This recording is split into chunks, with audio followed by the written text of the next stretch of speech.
Alright everybody, welcome back to the Arena Football Nation YouTube channel, and sorry for the lack of uploads recently. We had a family emergency that we had to deal with, but we are back at it, and we are going to continue where we left off, just covering each week. So sorry if we upload a lot of videos in the coming days, but we're going to try to catch up real quick and just keep the coverage going week by week. And yeah, we'll be covering all the leagues like I said earlier and like we've been doing, and we will just keep on trucking. I know week 7 just passed as we start catching all these videos up, so just bear with us, and we'll get it going and be caught up and be on to great things. So we're going to jump right into it. We have week 3 coverage in this video between the AIF, NAL, and the IFL. So let's get right into it, and then we will move on. All right, everybody. So AIF first. Oh, real quick before we get going, I did do a poll saying, do we want to do individual videos or would an all-in-one video be best for the viewers? And it was pretty much 50-50. The last 2 or 3 times I checked, it was right around there, 50-50. So not a definite answer for me there. But the only thing I can do to appease both crowds of people is make one video, and then I'll start putting timestamps in these videos from here on out. That way you can just go in the description and click wherever you want to go to if you only want to see, say, IFL coverage or NAL coverage or whatever. So that way it kind of helps both sides and appeases both crowds, and we can still just keep on going how we've been doing it. Sorry for any inconvenience if you don't like that, but I'm doing the best I can with what we got, situation wise. So yeah, just wanted to put that in real quick. Alright, so let's jump right into AIF. So we had 2 games for the AIF. You had the River Kings taking on the Newton Nighthawks. This was an exhibition game for the River Kings, taking on a semi-pro amateur team. There's a lot of these this year. And I think it's just a fact of scheduling, trying to get a certain number of home games, or teams dropping out of the leagues for the NAL purposes. But yeah, I think that's what that is. I usually that's part of the core for lower leagues like AIF or AAL, AL2. So nothing too surprising. Just padding that home game list for some of these teams, and then after that you had the Tritons. The Corpus Christi Tritons taking on the Amarillo Venom in the first installment of the Battle of Texas for the AIF. So, let's get into it. River Kings, they beat the Newton Nighthawks 67-6. Pretty part of the core here. You got an established, bigger team, the River Kings. They're pro team taking on these amateur teams. Nighthawks did score a touchdown, missed the extra point. So, overall, there isn't much to say about this. River Kings doing what they should be doing, taking care of business, doing big things in front of their home crowds, and get them excited for the season. So I move on from that, and then you got the game of the week pretty much for the IF in week 3, and that was the Corpus Christi Tritons taking on the Venom, and it was a pretty solid game overall. Venoms, I know we didn't really know what we were getting with the Venom, what exactly they're going to be. I mean, a lot of these teams you don't know exactly what you're going to get. They're not established for multiple year teams. There are a lot of revivals in this league. So, pretty solid game overall. Tritons ended up pulling away and winning it 76-50. Tritons looking really good. Pretty high on them right now. I think that since the beginning, before week 1, I thought they were going to be a pretty solid team. I think overall they're established really well, and they have good management. Coaching's pretty solid as well, so good for them. They win the first Battle of Texas there, beating the Amarillo Venom, like I said, 76-50. And that was it for the week 3 for the AIF. So we'll move on to the NAL.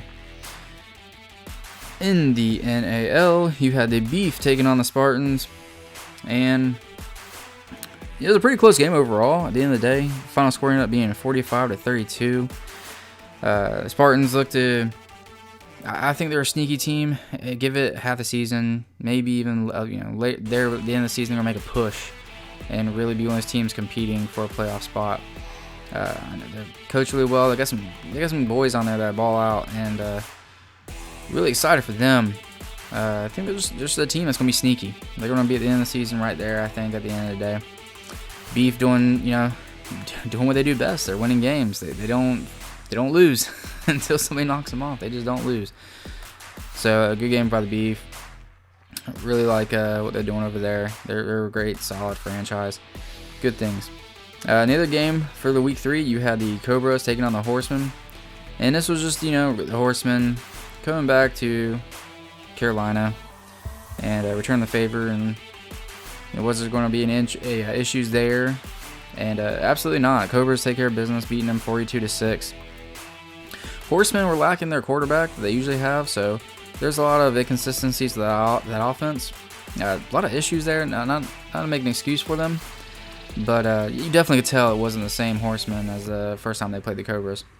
And Cobras taking care of business, putting a Wally mopping on the Horsemen, 42-6.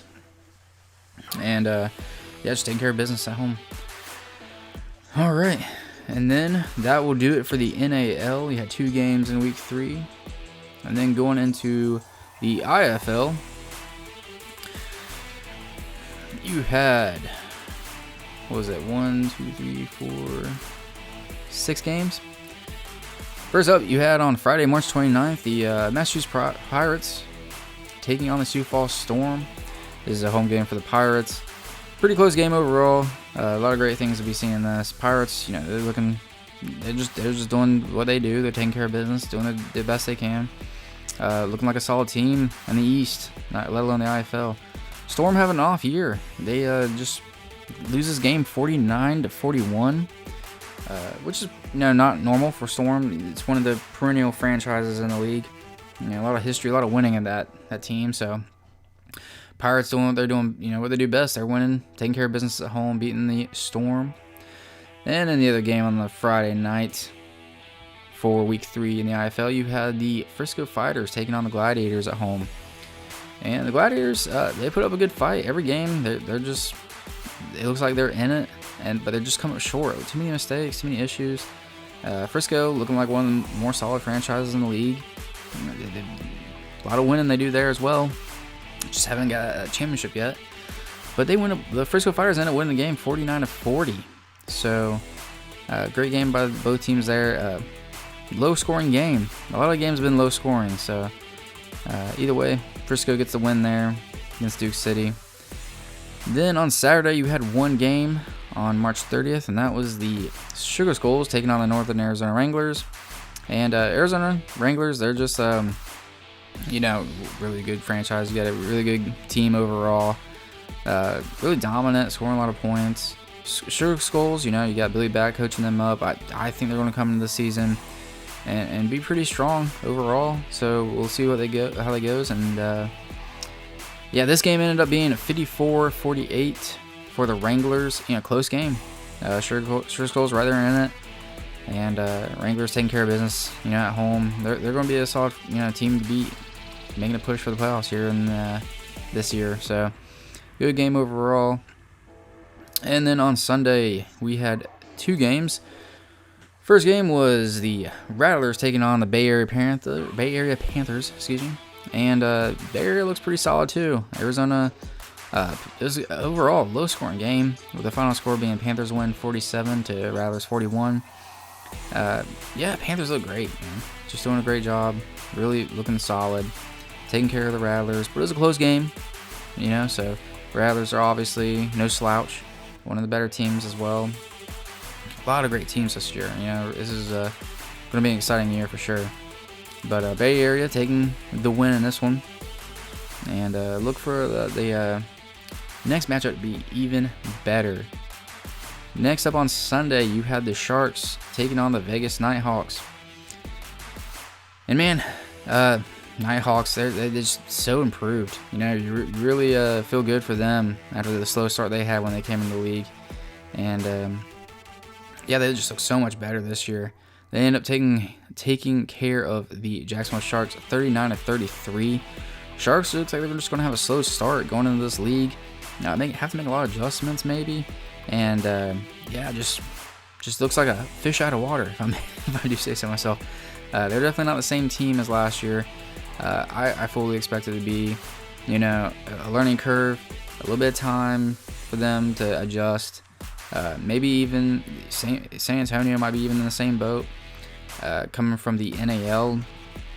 But either way, props to Vegas. They're taking care of business, beating the Sharks, and hopefully the Sharks have a bounce back, and they'll look back to their old selves in the coming weeks.